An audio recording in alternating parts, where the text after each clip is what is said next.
चलिए, एक बड़ी खबर सामने आ रही। दिल्ली में किसानों की किसान गर्जना रैली शुरू हुई है। दिल्ली से बड़ा अपडेट आ रहा है। एमएसपी व किसान सम्मान निधि बढ़ाने की मांग किसान कर रहे हैं। रामलीला मैदान में कई हजार किसान जुटे हैं। तो बड़ी खबर दिल्ली से आ रही है। दिल्ली में किसानों की किसान गर्जना रैली शुरू। एमएसपी और किसान सम्मान निधि बढ़ाने की मांग किसान कर रहे हैं और इसी को लेकर रामलीला मैदान में कई हजार किसान जुटे हैं। इससे खबर सामने आ रही है। दिल्ली के रामलीला मैदान में तमाम किसान रैली कर रहे हैं। यहाँ से एक बार फिर से गरजने की कोशिश कर रहे हैं। यहाँ गर्जना रैली का आयोजन किया गया है। किसान चाहते हैं कि उनको लाभकारी मूल्य मिले, यानी कि एमएसपी उनको जो लाभ मिलता है, जो भी चीजें उनकी लागत होती है उस लागत के साथ मिले। इस मुद्दे पर हमारे साथ खुद बात करने के लिए भी मौजूद है किसान नेता प्रमोद कुमार जी। सर, लागत मूल्य की बात कर रहे हैं आप, एमएसपी और लागत मूल्य में क्या फर्क है? किसान यहाँ इतने बड़े स्तर पर इकट्ठे हो रखे हैं और आप लोग लगातार सरकार से भी यही मांग कर रहे हैं। ये देखिए, बहुत अच्छा प्रश्न किया आपने कि एमएसपी और लाभकारी मूल्य में क्या अंतर है। ये देखिए, लाभकारी मूल्य जो हमने भारतीय किसान संघ ने जो हमने तय किया वो ये रहता है कि जो पूरी भूमि का जो निवेश है, पूरा खर्च जो है, जैसे उद्योगों में होता है उसके ऊपर, उद्योगों में तो उसके ऊपर ब्याज तय होता है।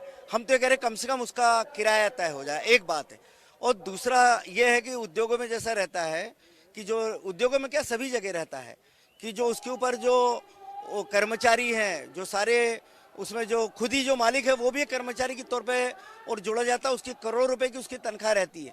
लेकिन यहाँ भारतीय किसान संघ का ये कहना है कि जो लाभकारी मूल्य में उसकी जो पूरी लागत है, लागत में क्या क्या आ गया आपका, एक तो उसका किराया आ गया और उसके बाद में 140 दिन की अवधि जैसे फसल की है धान की, तो अभी जो दिया जाता है वो केवल 40 दिनों की मजदूरी दी जाती है, वो भी अकुशल मजदूर की। जबकि होना ये चाहिए कि ये है एमएसपी निकालते समय केवल ये माना गया, भूमि का मूल्य का उसका कोई कैलकुलेशन नहीं किया गया।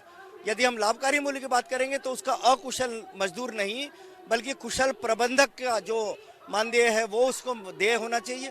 और जितने दिन की अवधि है फसल की, पूरे दिन का उसमें काउंट होना चाहिए और उसमें लाभांश जो है वो कम से कम 50% लाभांश जोड़ा जाए पूरे लागत के ऊपर।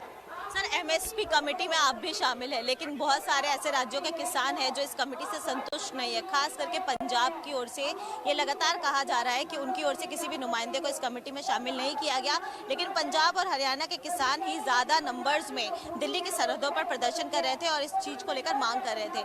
आप कमेटी के मेंबर हैं, आप क्या कहना चाहेंगे? नहीं, अब वो शामिल, उनको तो बुलाया है, उसको सम्माननीय ढंग से बुलाया था, वो क्यों शामिल नहीं हुए ये तो नहीं कह सकते, उन्होंने तो मना किया, ये मुझे भी जानकारी है। लेकिन एक बात जरूर है कि पहली बार देश के इतिहास में कोई सरकार ने और ऐसी कोई समिति स्थापित की है कि जिसमें लागत मूल्य निकालने का, उसमें जो एमएसपी है उसको तय करने का, वैल्यूएशन करने का, अपने सुझाव देने का एक कमेटी बनाई है।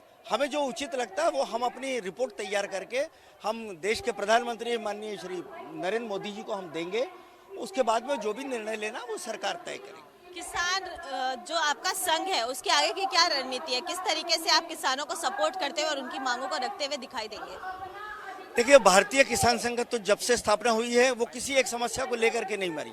हमारा तो ये एक नित्य सिद्ध संगठन है, यानी हमारा 3 स्तरों पे ये काम करता है। पहला तो है हमारा रचनात्मक काम करते हैं हम, दूसरा संगठनात्मक काम करते हैं और तीसरा आंदोलनात्मक है। तो हम किसी एक समस्या, ऐसा नहीं है कि समस्या हल हो गई हमारा संगठन समाप्त हो गया, ये तो अनवरत चलने वाला संगठन है। और अगर समस्या हल भी हो जाती है तो भी हमारे आने वाले जो रचनात्मक काम है वो तो चालू रहेंगे और अगर ये हल नहीं होता तो हमारा संघर्ष होता रहेगा। बहुत बहुत धन्यवाद आपका। तो ये थे हमारे साथ बात करने के लिए प्रमोद चौधरी, जिन्होंने साफ तौर पर कहा कि किसानों की मांग एमएसपी नहीं है, किसानों की मांग लागत मूल्य है, यानी कि तमाम उस कॉस्ट को जोड़कर सरकार दे जो उनको एक फसल को शुरू से उसमें जान देने से लेकर उसकी कटाई तक होता है। नई दिल्ली से कैमरा पर्सन रोहन के साथ प्रियंका राय, खबर फास्ट।